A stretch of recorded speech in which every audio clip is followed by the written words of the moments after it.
To set your phone to read colors name aloud over headphones in Samsung Galaxy S23 Ultra, swipe down the top of the screen and then tap setting icon. Scroll down the screen to find accessibility. Tap accessibility and then tap interaction and dexterity. Under interaction section, tap answering and ending calls. Tap the gray on option next to read color names aloud to enable this option. When the switch turns green, it means that this option is on. Next, tap read colors name aloud and then select over Bluetooth and headphones only.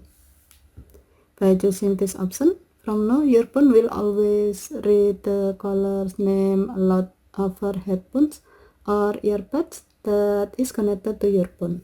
Okay, thank you for watching. Have a nice day.